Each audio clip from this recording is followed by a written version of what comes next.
And modelling uniforms through the ages, I am delighted to say it's Girls Aloud. Now, in 1854, when the Crimean War broke out, the British Army suffered some very heavy losses, and a young woman called Florence Nightingale travelled to Turkey with a team of British nurses.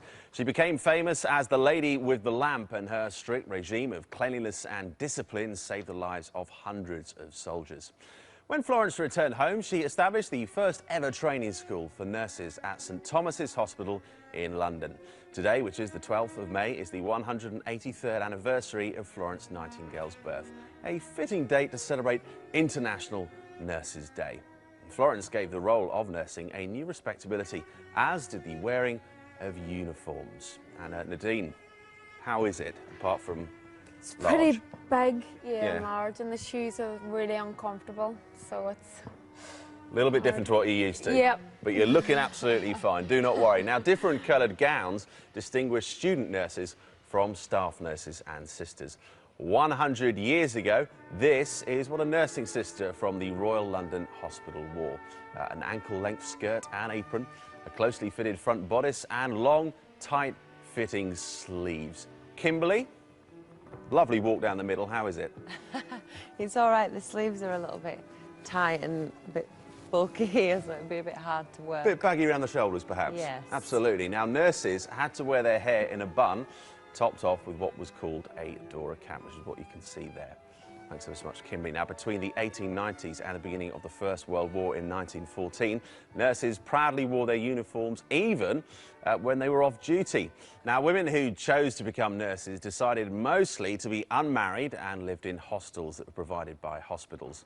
As fashion changed, so did nurses' uniforms. Nurses sporting new, shorter haircuts had to disguise their racy hairstyle by wearing what was known as a V.A.D. cap. Like a handkerchief tied at the back of the head, the cap covered the neck so you couldn't see the length of the nurse's hair. Cheryl? Yeah.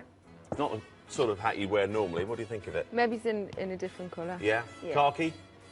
Sounds perfect. We'll go for that, absolutely. Now, in 1930s, this dark green uniform would have been worn by a nurse from the Royal London Hospital visiting private patients, even members of the royal family. That's been sported by Nicola.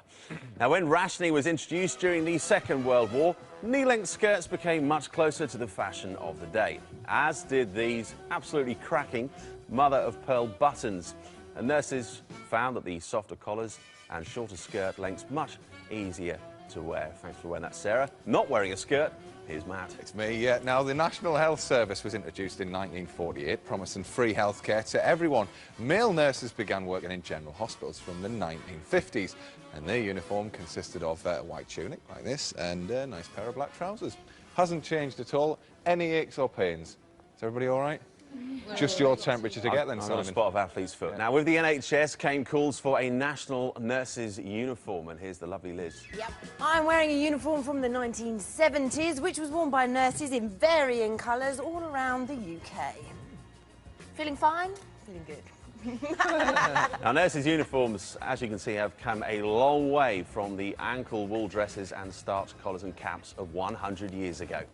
Yes, today's nurses are most likely to be seen in short-sleeve tops and trousers, and next Monday you can see me in action on a hospital ward when I spent the day as a nurse. Looking forward to that. A big thanks to Girls Aloud. You can see them in slightly more up-to-date outfits a little bit later when they perform their brand new single.